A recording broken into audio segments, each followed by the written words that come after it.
Boa noite a todos, boa noite aos amigos que estão na casa, nos acompanhando, na Casa Espírita Amor e Caridade, aos que estão nas suas residências também. Então, primeiramente, eu quero agradecer o convite da casa para essa palestra e pedir também aos nossos mentores espirituais que iluminem a cada um de nós para que possamos compreender as palavras do Cristo, né? E poder absorver o máximo possível dos ensinamentos que ele passa para nós através dessa conversa que nós teremos hoje. Não é uma palestra, né? Uma conversa. Temos como título Compreender as adversidades da vida para vencer o desânimo. Então, hoje nós vamos falar um pouquinho sobre os perigos do desânimo. Esse sentimento que nos deixa vulneráveis diante das adversidades, esse sentimento que nos faz sentir incapazes, inferiores, que nos faz pensar que não somos importantes, que não temos valor, que nos faz pensar em desistir do trabalho, dos nossos afazeres diários, sentir dificuldades diante do erro, muitas vezes porque erramos, né? Achamos que erramos e por isso temos que abandonar tudo, que não temos chance de recomeçar, que não temos chance de reparar o erro, né? E muitas vezes esse sentimento de desânimo leva até a desistir da própria vida. Muitas pessoas acabam desistindo da própria vida, né? Ultimamente nós temos acompanhado um número bastante grande no aumento do casos de suicídio, né? E eu tenho aqui algumas informações com dados que são da Organização Mundial de Saúde, né? Que a cada 45 minutos acontece um suicídio no Brasil. 32 pessoas se suicidam por dia. A cada 40 segundos acontece um suicídio no mundo. E a cada 3 segundos acontece uma tentativa de suicídio. Então, são dados bem alarmantes, né? E os fatores de risco que levam a esse tipo de problema, geralmente são isolamento social, perdas recentes, condições clínicas incapacitantes, como lesões desfigurantes, ou dor crônica, doenças malignas, questões financeiras, alcoolismo, esquizofrenia, depressão. Então, esses são dados da Organização Mundial de Saúde, né? E o Brasil está em primeiro lugar no ranking latino-americano da depressão e em quinta posição a nível mundial. Então, os casos de depressão vêm aumentando significativamente, né? E o ser humano, diante disso, acaba desabando, né? As dificuldades para ele se tornam um problema enorme. E, diante de tanta dificuldade, pensando em aliviar o sofrimento, buscam a morte, né? Eles geralmente pensam, pensamento que atinge as mentes, que a partir da morte eles conquistarão o descanso. Nós que já temos uma visão um pouquinho diferente, por estudar um pouquinho a doutrina espírita, sabemos que não é isso que acontece, né? Mas as pessoas que não têm essa informação, então, buscam o descanso, ou buscam acalmar a dor que existe dentro deles através do suicídio, né? A gente pensa a pessoa que busca o suicídio sente uma dor muito grande, né? A ponto de chegar a tomar uma atitude dessa, a gente se coloca no lugar deles e pensa no tamanho da dor que essas pessoas sentem, né? E a gente percebe, assim, que durante e depois da pandemia, esses índices aumentaram muito. As pessoas se tornaram mais desmotivadas, mais abaladas emocionalmente, psicologicamente, e se sentem incapazes de enfrentar os conflitos do dia a dia. E aí o desânimo toma conta. E um dos grandes perigos do desânimo é a falta de perseverança, o que leva as pessoas a desistirem, né? Então, é necessário que perseveremos, não porque nós já somos bons, mas justamente porque somos seres que precisam fazer aflorar a perfeição que está dentro de nós, né? Mais adiante eu vou falar um pouquinho sobre essa perfeição. Então, nos deixar levar pelo desânimo quando as dificuldades aparecem não é o caminho. Nessa nossa caminhada de estudos, nós já conseguimos perceber um pouquinho que é justamente nas dificuldades que nós encontramos o combustível para a nossa evolução. O Cristo deixa claro, em muitos textos do Evangelho, que o sofrimento nos faz evoluir, né? Quando nós aceitamos com resignação, esse sofrimento nos leva a uma melhora significativa, né? E para compreender melhor sobre isso, que eu estou querendo transmitir para vocês, eu gostaria de ler o capítulo 5, número 18, do Evangelho segundo o Espiritismo, que fala sobre bem e mal sofrer. Então, quando o Cristo disse, bem-aventurados os aflitos, que deles é o reino dos céus, não se referia àqueles que sofrem em geral, porque todos aqueles que estão nesse mundo sofrem, estejam sobre o trono ou sobre a palha. Mas poucos sofrem bem. Poucos compreendem que somente as provas bem suportadas podem conduzi-los ao reino de Deus. O descorajamento é uma falta. Deus vos recusa consolações, porque vos disse que com a fé se transportam montanhas. E vos digo que aquele que sofre e tiver a fé por sustentáculo, será colocado sobre uma égide e não sofrerá mais.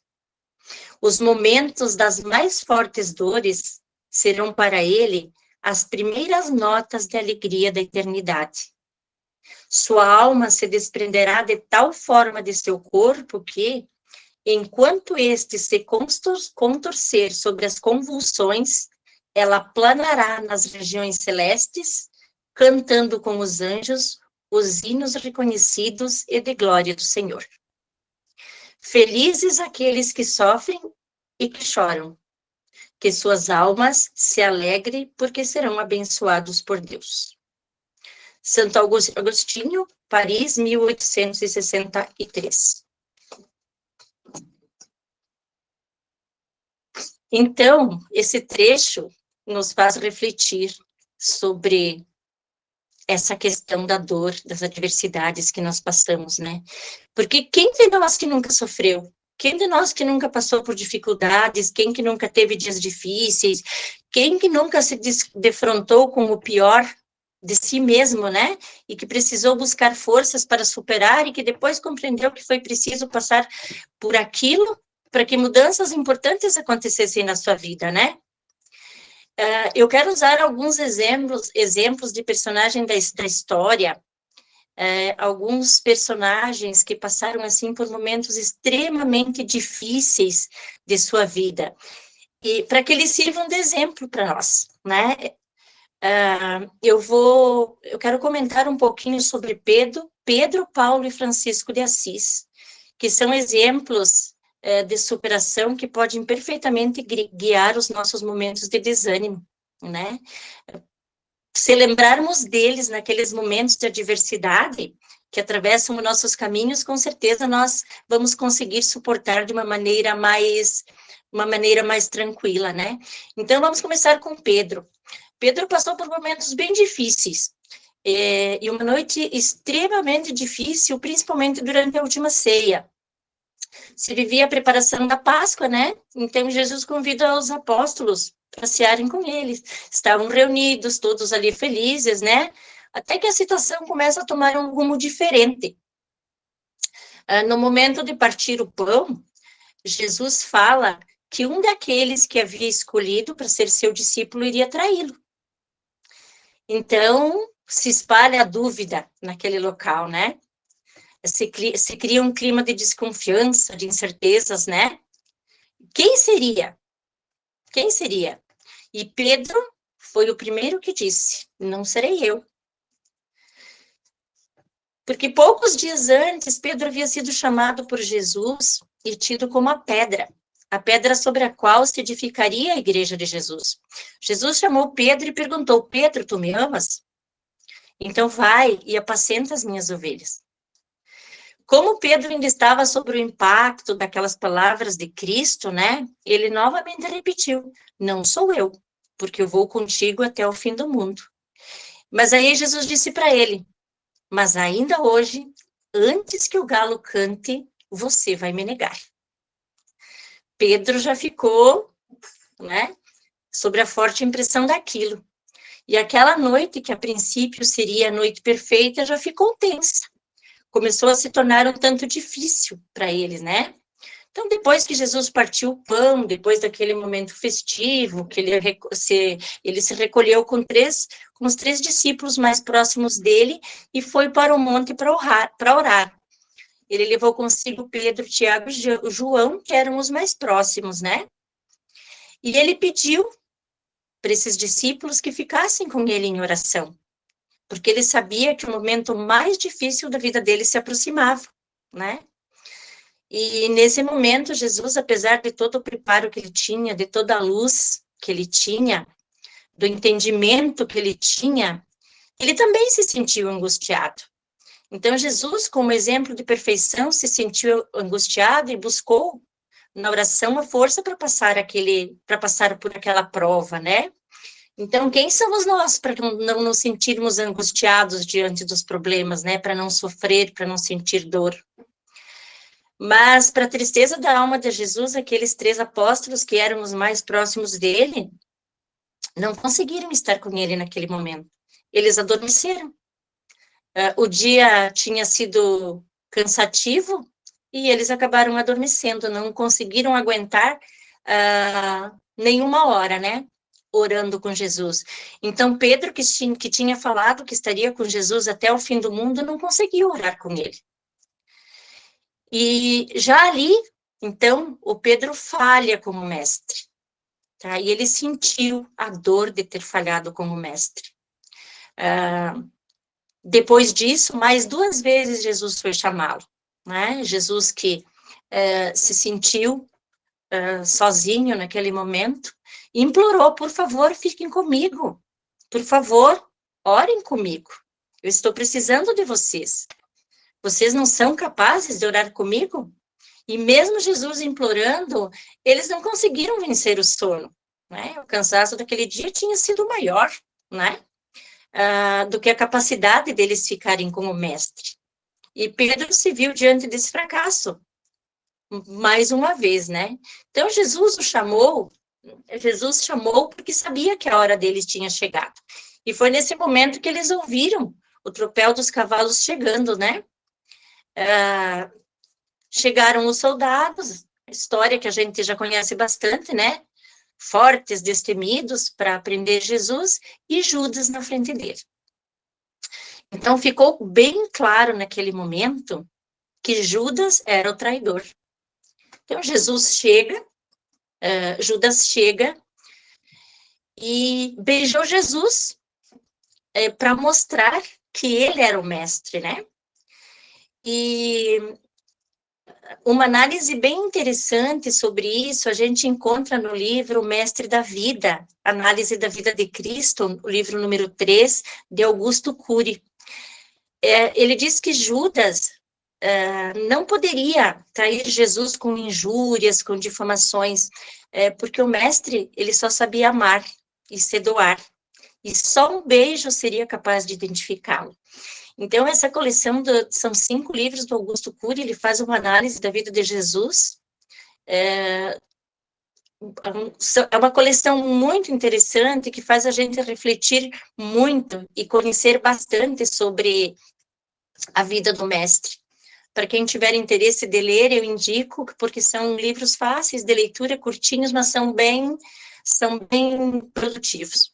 Então, naquele momento, Jesus recebeu voz de prisão, e Pedro, no ímpeto de salvar o mestre, de defender o mestre, né, pegou a espada e acabou desferindo um golpe que cortou a orelha do soldado, né. Jesus até entendeu a revolta do Pedro, Mas chamou a atenção dele dizendo que não era necessário usar de violência, porque ele estava ali para se entregar pacificamente e não para lutar, porque ele precisava viver aquilo e porque aquilo precisava ser vivido. Jesus sabia por tudo que ele ia passar, né? Então ele diz aquela famosa frase que a gente desde criança ouve, quem frequentou a igreja católica e tal, né? Pedro, com quem ferro fere, com ferro será ferido, né? Guarda a tua espada. Não é assim que vamos resolver isso agora. Nós que costumamos estudar o Espiritismo, sabemos que essa é a lei do retorno, né? Então, lá ele já deixou bem claro que a lei do retorno, ela existe. Então, impondo as mãos, ele colou a orelha daquele soldado, e mais uma vez Pedro se sentiu mal por ter falhado com o Mestre Jesus. Então, vejam, nós falhamos e nos cobramos, né? Pedro, que era um seguidor de Cristo, também falhou. Quantas vezes falhou, né? Então, Jesus é levado para o templo, onde ele seria julgado, e Pedro não acompanhou Jesus. Pedro ficou do lado de fora, perto de uma fogueira, tentando se aquecer, porque era muito frio, e tentando saber o que estava acontecendo. Até nesse momento, que Pedro não acompanhou, nenhum dos outros discípulos acompanharam Jesus, porque o pedido de Jesus foi que deixassem os seus discípulos partirem, né? Que não levassem com eles, que não os maltratassem também. Aquela seria uma passagem que ele precisaria fazer sozinho, né? Então, apesar de toda a dor e sofrimento que ele sabia que ele passaria, ele pensou nos outros, porque o objetivo dele era trazer amor para a Terra, era mostrar o amor. Então, ele pensava mais nas outras pessoas do que ele pensava em si mesmo. É essa a lição que ele deixa para nós, é a lição do amor, né? E como Pedro estava ali fora, né? Muitas pessoas passavam por ali. Quem viu Pedro ali, né? Acabou perguntando: mas você não é um daqueles que vive com o Nazareno, que prega com o Nazareno? Quem? Eu? Não. Eu nem conheço. Não sou eu, não. E Pedro nega a primeira vez. Aí falaram para ele: mas eu já vi você.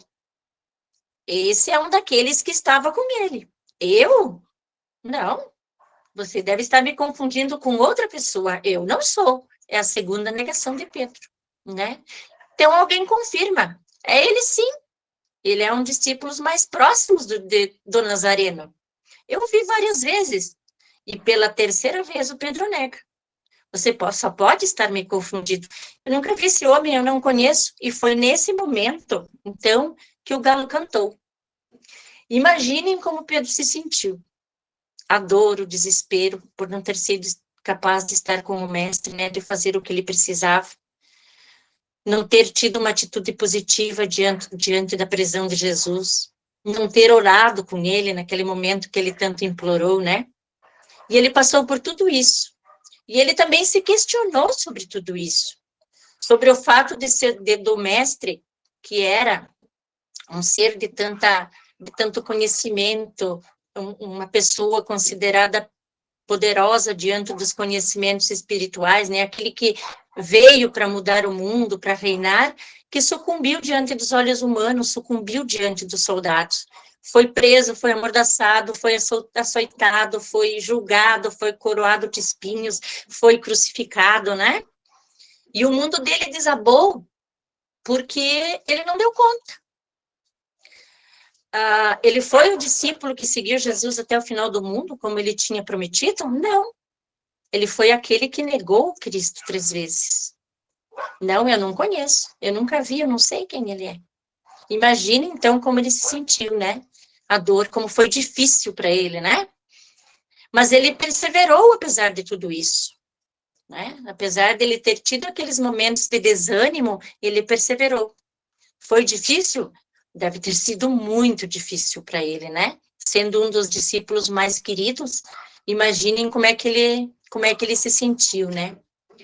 Então, nem no momento da crucificação de Jesus, ele não acompanhou Jesus. O único que seguiu Jesus até a crucificação foi João, né? Como eu comentei antes, porque Jesus pediu que deixassem os seus discípulos ir.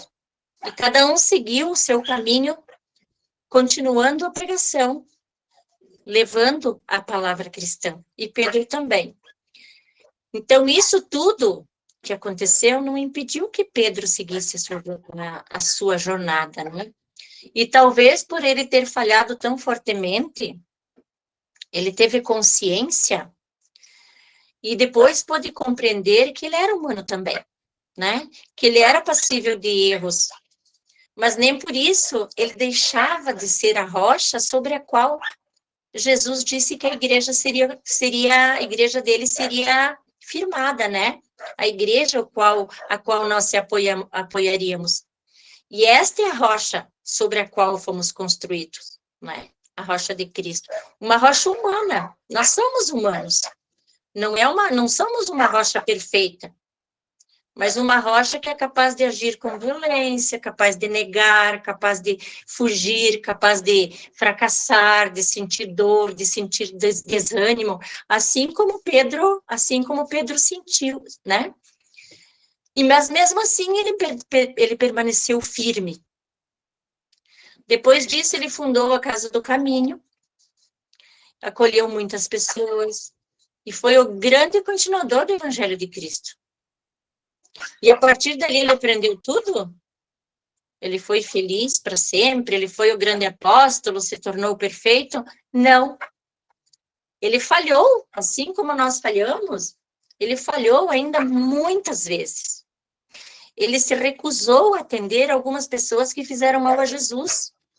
Os soldados que o açoitaram, ele se recusou a receber alguns homens que maltrataram Jesus na Casa do Caminho, né? Então, Jesus se manifesta a ele.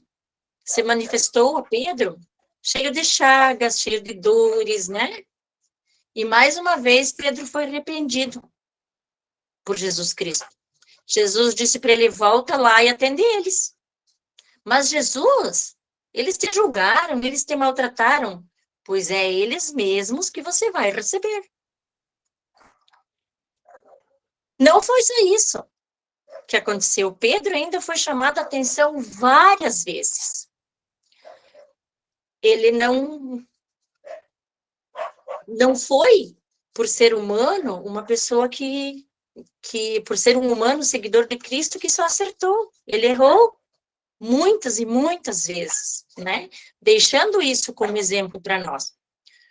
Tem uns cachorrinhos aqui que estão latindo bastante, né? Está impaciente aqui do lado porque quer entrar aqui comigo. Acredito que ela queira ouvir a palestra também. Acredito que vocês estão ouvindo. Então, teve uma vez que Pedro estava em Roma, pregando a palavra de Cristo, vivendo a vida de Jesus, e passou por um momento bastante difícil. Foi quando Nero começou a perseguir os cristãos e muitos eram condenados à morte. Pedro ficou lá, né?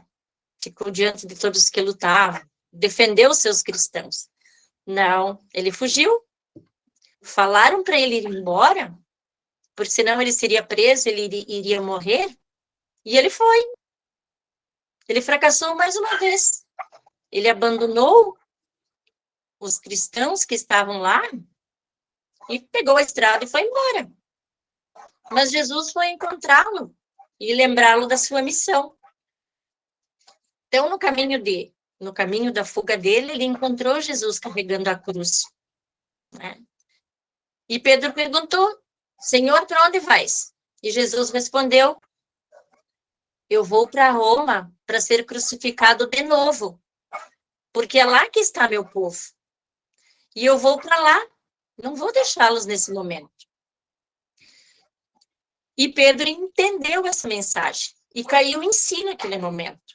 Tomou o caminho de volta para Roma. E lá, ele passou pela maior provação que ele tinha que passar. Então, ele foi preso, né? Como ele era um pregador bastante visado, ele foi preso. E já foram falando para ele, você vai ser crucificado também. E ele disse, eu não sou digno de ser crucificado igual o Cristo.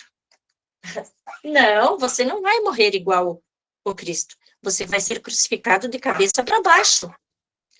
E isso foi feito como provocação para mostrar que ele não era igual ao mestre, né? Então, ele foi crucificado ao contrário de Jesus Cristo, de cabeça para baixo, né? Então, como nós podemos ver nessa história, muitas vezes Pedro falhou, porque ele não compreendeu as palavras de Jesus. Mas mesmo assim, com todas as dificuldades, ele se manteve firme, se manteve fiel ao mestre, né? Desanimava, mas perseverava, repensava, buscava forças e recomeçava. Outro personagem que também se manteve muito fiel ao Cristo e que é um grande exemplo de transformação, que eu admiro muito, porque muitas vezes nós pensamos nos nossos erros do passado, não nos perdoamos por causa dos nossos erros do passado, né? E este é o apóstolo Paulo. O Paulo, um jovem estudioso, teve sua profissão, foi conhecido como Saulo, né? Então, ele teve uma vivência bastante... Eu digo que Paulo passou por uma metamorfose, como se fosse uma borboleta, né? Quando Paulo chegou a Jerusalém, ele era jovem. Nesse tempo, os discípulos de Jesus já eram mais de 5.000. Porém, a maior parte dos judeus não acreditavam ainda que Jesus fosse o verdadeiro mestre, né? E Saulo também não, né? Então, o Saulo, ele foi um perseguidor das primeiras comunidades cristãs. Ele perseguia os cristãos, né? E, inclusive, ele participou do apedrejamento de Estevão. Ele foi um anticristo, né? E, num momento distinto, depois de apedrejar Estevão, Paulo estava a caminho de Damasco, Saulo na época, né? E teve a visão de uma luz incandescente, ouviu a voz de Jesus que lhe questionava sobre as perseguições. E no mesmo instante ele ficou cego. Então, durante 3 dias, entregou-se às orações. Ele rezou por 3 dias, né? E depois disso, ele foi resgatado e Jesus devolve a visão a Saulo. Então, Saulo se converte, é batizado, recebe o nome de Paulo e se torna o maior propagador do cristianismo. Tá? Então, durante as pregações, depois de se tornar cristão, o Paulo também passou por inúmeras provações. Ele foi preso, foi agredido, foi humilhado, foi apedrejado, até quase a morte, né? Mas ele compreendeu o seu chamado e a responsabilidade pelo Cristo. Ele assumiu as lutas e desafios que ele tem, né? Então, Paulo foi um grande exemplo de transformação, porque, vejamos bem, Paulo surgiu como perseguidor dos cristãos e se transformou no maior pregador do cristianismo. Participou de um apedrejamento, né? De apedrejamentos, né? Inclusive o de Estevão, que era um cristão fervoroso. Inclusive, as capas que Estevão usava foram colocadas nos pés de Saulo, que estava ali naquele momento, né? E o Estevão foi apedrejado porque disse ter visto Deus e Jesus quando ele olhou para o céu. Então, a metamorfose de Paulo nos prova que Cristo não julga os erros do passado de ninguém, né?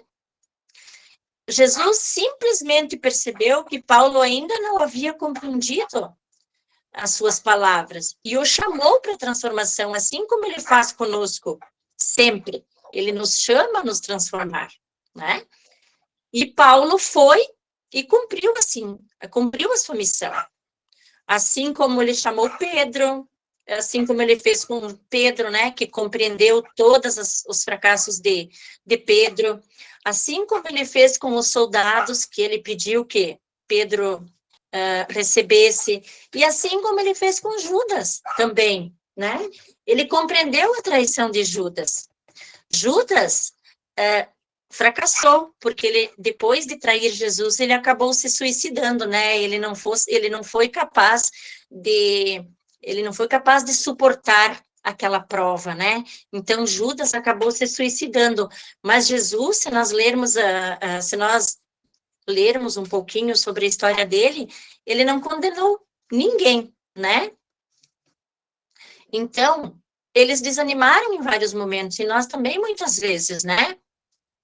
Nós abandonamos tudo às vezes porque pensamos que as falhas do passado não nos permitem mais recomeçar, que tudo acabou, que nós não vamos ser perdoados. E não é nada disso. Como eu falei, todos somos humanos, podemos fracassar, podemos errar, né? Mas nós temos esses grandes exemplos, né? Esses grandes exemplos de seguidores de Cristo que fracassaram e continuaram sua caminhada. Só vou abrir uma porta aqui um pouquinho. Né? Eles continuaram a sua caminhada. Temos uma história também muito bonita de Francisco de Assis. Francisco de Assis passou por provações supremas e ele sempre se manteve firme diante da fé dele, depois que ele fez a passagem dele, né? Que ele sofreu a transformação dele. Então, Francisco era da família mais rica da cidade de Assis, né? O pai dele tinha planos maravilhosos para ele. Né? Francisco tinha a vida perfeita para os padrões da época, muitas festas, muitos amigos, muito dinheiro, mas o pai queria mais. O pai queria fazer dele um nobre, né? O pai era comerciante, tinha dinheiro, mas não tinha nobreza.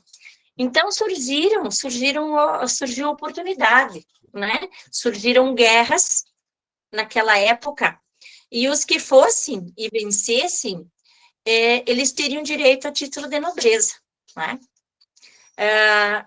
Então, Francisco, além de ser o herdeiro do homem mais rico, vencendo a guerra, ele se tornaria também um nobre, né?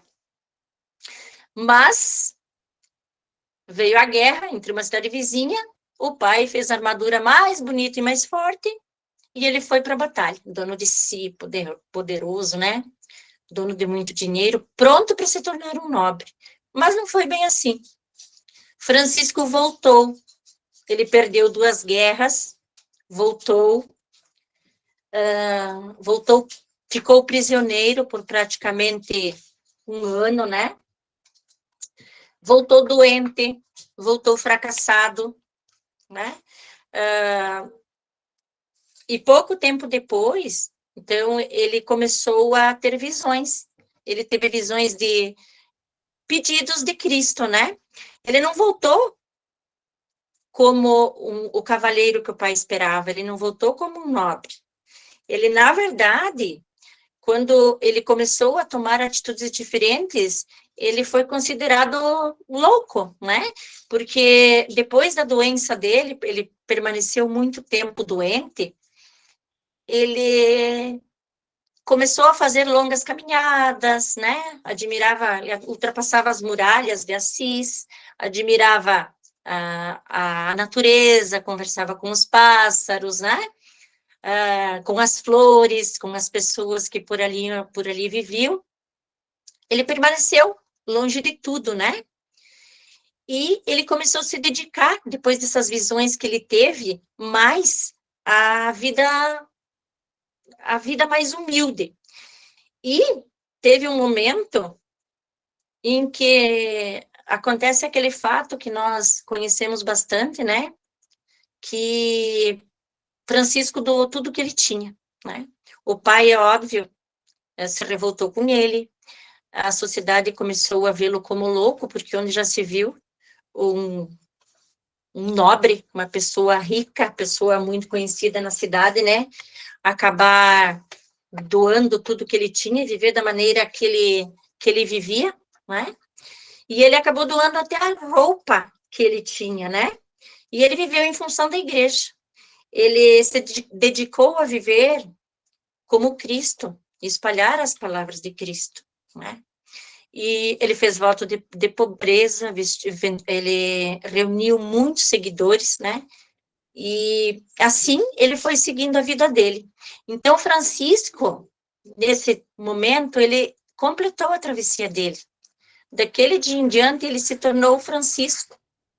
Ele passou por grandes provações, tormentas terríveis, passou por uma depressão muito forte, por desânimo, mas ele permaneceu firme, né? Ele permaneceu firme. E muitas vezes nós também passamos por este momento. E é o momento que nós precisamos para fazer a nossa travessia. É quando temos que deixar de seguir por uma estrada, porque estamos num lugar onde nós não podemos ficar. É quando deixamos de ser o que somos para ser aquilo que nós precisamos ser, né? Então, quando as coisas acontecem, a gente sofre, padece, a gente pena, a gente se questiona, a gente cai no desânimo, a gente sente dor, né?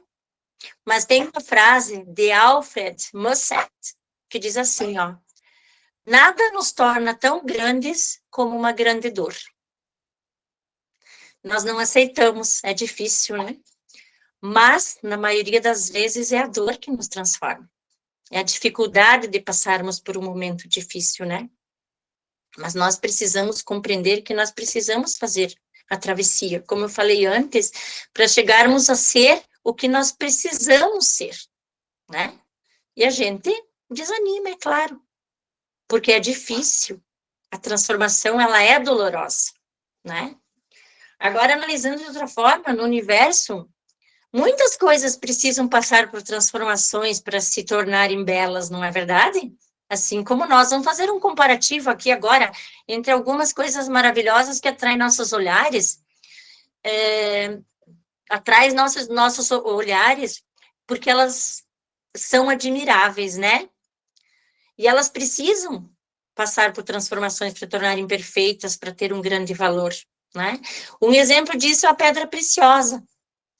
Como que ela é encontrada na natureza? No seu estágio bruto, ela não tem forma, ela não tem brilho, né? Ela precisa ser lapidada. Ela passa por vários processos na mão do lapidário, né? Que se nós fôssemos sentir na pele, elas causariam uma dor terrível, né? Mas ninguém diz para ele pare porque machuca, né? Ouro é um outro exemplo, um pedaço de metal que se não for trabalhado, praticamente não serve, né? Passa por altíssimas temperaturas, né? Para ser derretido, lixado, pancadas para ser modelado, polido, até ganhar forma e se tornar uma joia perfeita de alto valor, né? O que seria dele sem passar por esse processo? O que seria do ouro se ele não passasse por esse processo, né? Uma escultura é um outro exemplo, né? Quando o escultor entalha, seja ela na madeira, na pedra, no metal, né? Quanto sofrimento, vamos tratar assim de forma metafórica, né? Esse material passa. Martelo, serra, cinzel, lixas e outras ferramentas que são usadas, né? Até se concluir o processo de transformação, né? E sair de dentro daquele material algo na sua forma perfeita. O que acontece, na verdade, com esses materiais? Deles é apenas retirado o excesso. Dentro dele está toda a beleza. Está a perfeição. E assim somos nós. Para eliminar nossos excessos, nós também precisamos passar por transformações. E essa transformação é a nossa reforma íntima. Só assim resplandece a nossa beleza interior, se manifesta a nossa perfeição. Porque Jesus diz, lá no capítulo 5, versículo 48 de Mateus, e também no Evangelho segundo o Espiritismo, número 115, ele diz, sede perfeitos, né? Então, ele acredita na perfeição que existe dentro de nós. Então, assim como a pedra preciosa, nós temos a perfeição dentro de nós. O Michelangelo, quando ele esculpia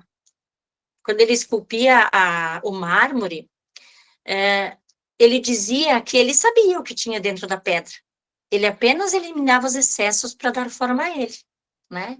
E assim somos nós. Então, o que nós precisamos? Apenas eliminar o excesso que existe em nós. Mas para deixar para trás esse excesso, nós vamos sentir dor, nós vamos sentir angústia, nós vamos sentir saudades daqueles pedacinhos que nós perdemos pelo caminho. E é nesse processo de reforma íntima é que nós deixamos de ser aquilo que somos para nos tornar aquilo que precisamos ser. Precisamos ter fé, nós precisamos ter confiança, nós não podemos desanimar. Então, entre ser uma pedra bruta e um diamante cheio de brilho, o processo é complexo. Ninguém vai lá dizer para o lapidário, não faça isso, para de maltratar essa pedra, né? Porque a gente sabe o que tem dentro dela. A gente sabe que o produto final é belo. Nós sabemos que aquele processo é necessário. E assim é conosco. Nós estamos sendo lapidados pouco a pouco.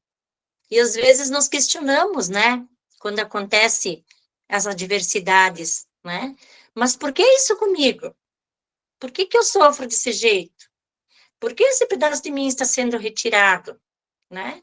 A gente se vitimiza, nós nos vitimizamos, mas essas provas são necessárias para que possamos fazer nossa travessia, né?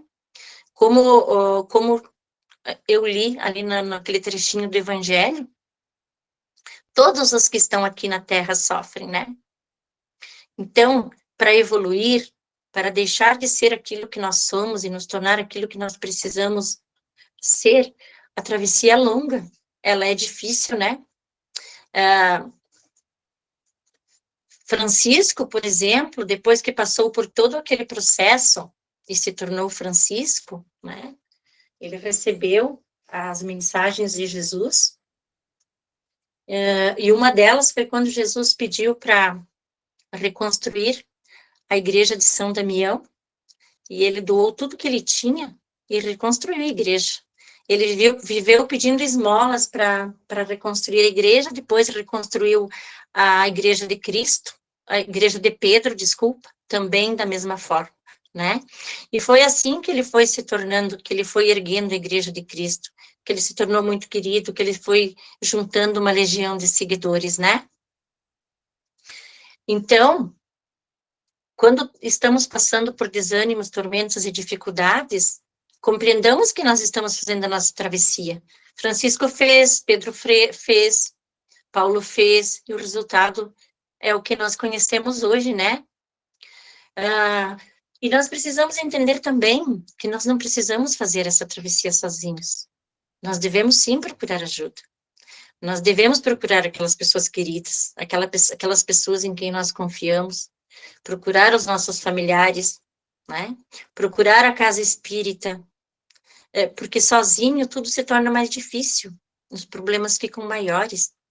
Mas quando nós estamos com aquelas pessoas que nós amamos, os problemas ficam pequenos, porque essas pessoas se tornam um ponto de luz na nossa vida. E agora, falando disso, eu quero compartilhar com vocês uma situação que aconteceu comigo hoje, e que foi uma adversidade, eu vejo para mim como vejo como uma provação, porque essa palestra era para ter saído no mês passado, mas aí eu tive problema de saúde com meu pai e não consegui me preparar para essa palestra. E acabou ficando para hoje. Então, me preparei para a palestra, deixei tudo prontinho no meu note, mas hoje pela manhã, quando eu abro o meu notebook, a 40 quilômetros da minha casa, longe de tudo, simplesmente a tela apagou. Eu entrei em desespero, porque todo o meu roteiro estava aqui, né? Eu perdi o rumo, eu tive vontade de chorar, eu tive dor de cabeça, eu tive náusea, eu tive tudo que foi possível, né? Fiquei pensando, e agora? O que eu faço? Como se diz assim, falar, a gente até fala, mas a gente se sente mais seguro se a gente tem um caminho para percorrer, né? Primeira coisa que fiz foi tentar consertar. Como não consegui consertar, avisei a Priscila, tentei conversar com ela que eu não poderia fazer a palestra de hoje por esse motivo, né? E eu me sentindo muito nervosa. Então, a Priscila, nesse momento, foi uma pessoa, assim, até agradeço bastante a ela, que me mandou umas mensagens, inclusive uma mensagem que Chico Xavier recebeu de Emmanuel, que num momento desses recebeu um puxão de orelha, e que serviu para mim também, né?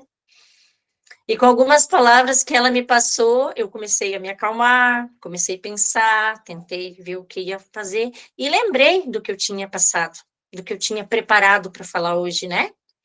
Que quando nós enfrentamos dificuldades, nós precisamos procurar as pessoas que nos são caras, as pessoas que estão próximas de nós, né? E foi o que eu fiz. Procurei meus colegas professores, porque eu sou professora, e na hora do intervalo, levei o note, e, a princípio, nada de solução. Mas, trocando ideia entre os colegas, é óbvio que a gente fez uma gambiarra daquelas bem, mas nós conseguimos salvar o que eu tinha no meu note.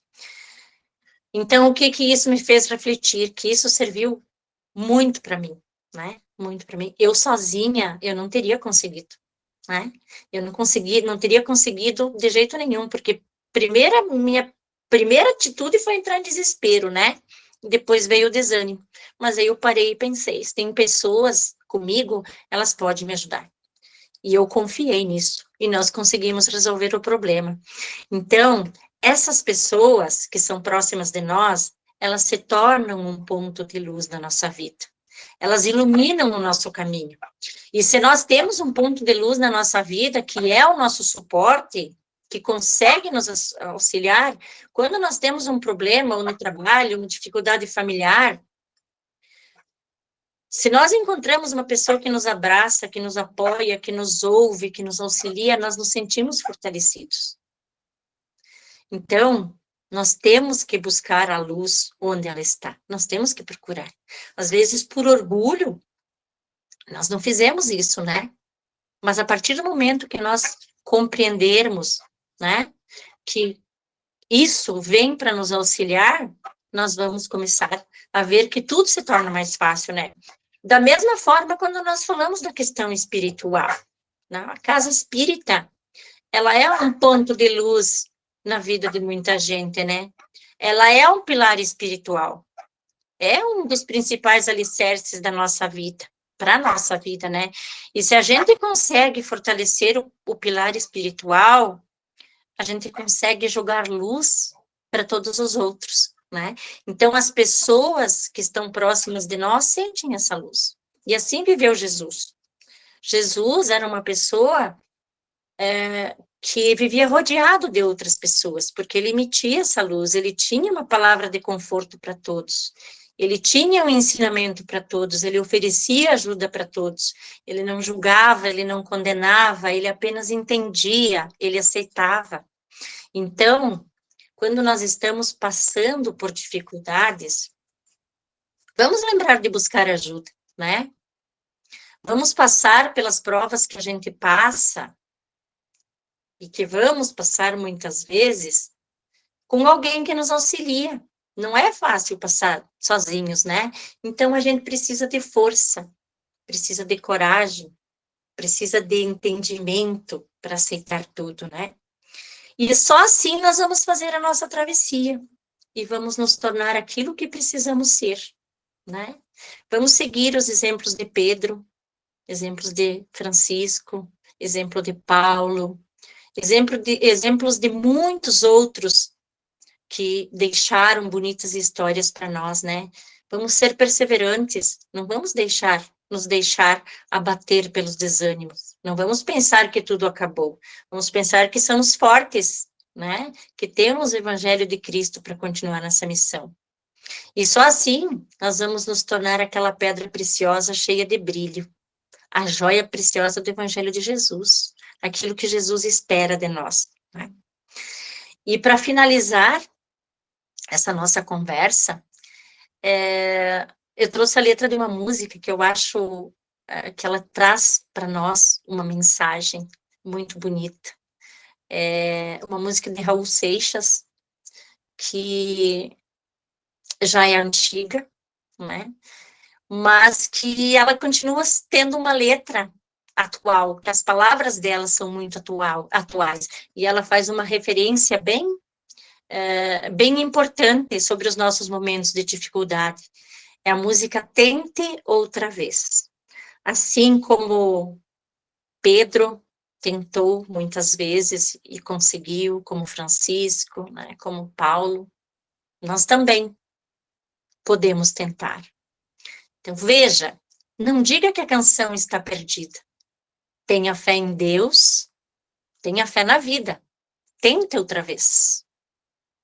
Beba, pois a água viva ainda está na fonte. Você tem 2 pés para cruzar a ponte. Nada acabou. Levante sua mão sedenta e recomece a andar. Não pensa que a cabeça aguenta se você parar. Não. Há uma voz que canta, uma voz que dança, uma voz que gira, bailando no ar. Queira, basta ser sincero e desejar profundo. Você será capaz de sacudir o mundo. Vai, tente outra vez. Tente. E não diga que a vitória está perdida. Se é de batalhas que se vive a vida, tente outra vez. Então, esta é a mensagem que eu deixo para vocês, para finalizar esse evangelho de hoje, né? E agradeço a casa, agradeço a atenção de vocês, e peço desculpas pelos meus amiguinhos aqui de 4 patas ficarem latindo o tempo todo, acredito que tenha atrapalhado um pouco, né? Mas eles também são criaturas divinas e acredito que estavam sabendo que nós estávamos falando de Francisco de Assis, né, que foi um protetor dos animais. Então, gratidão a todos vocês pela atenção, fiquem com Deus, e espero que as palavras de hoje sirvam de auxílio para nós nos momentos de desânimos, porque a diversidade nós vamos ter até o fim da vida, mas que saibamos enfrentá-las, e que finalizemos a nossa caminhada sendo aquela pedra preciosa, maravilhosa, que emite muita luz, aquilo que o Cristo espera de nós. Gente, boa noite, e agradeço muito a vocês, mais uma vez. E nós que agradecemos, linda a sua mensagem, e os cachorros não atrapalharam em nada, a gente quase não ouviu aqui, só um ruído no fundo.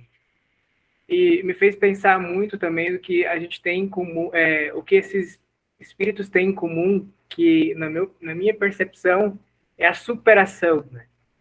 Porque todos os que você citou hoje, superação é o que define, né, a gente. Então todos os dias a gente se supera um pouquinho. Claro, a gente pode pegar os exemplos desses personagens que foram muito bem sucedidos nas suas missões, na sua vida, na encarnação, e trazer esses exemplos e adaptar para a nossa realidade com as nossas limitações.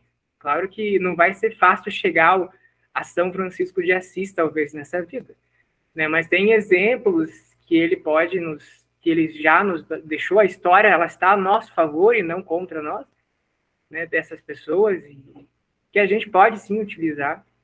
E foi uma alegria, muito bom ouvir você, muito feliz por tê-la junto conosco. Tá?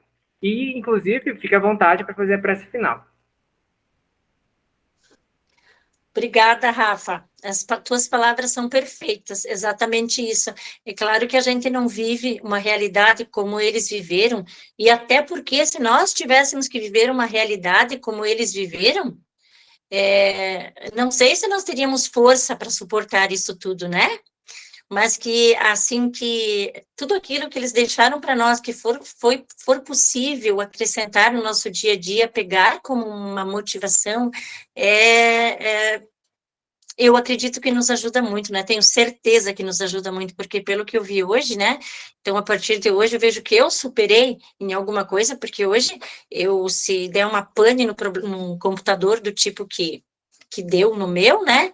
Eu sei que eu vou resolver, tenho confiança em mim que eu vou resolver, tá? Então, para finalizar, vamos fechar os nossos olhos. Vamos elevar nosso pensamento a Deus e vamos agradecer a espiritualidade por essa noite, por essas palavras. Pedir que nossa mente e nosso coração sejam iluminados e que saibamos aproveitar aquilo que aqui foi dito. Vamos agradecer aos mentores da casa pela oportunidade. Vamos agradecer à Mãe Maria e pedir que ela nos acolha, nos envolva em seus braços, nos mantenha protegidos, firmes na fé, na perseverança, e que ela nos faça caminhar rumo aos ensinamentos de Jesus.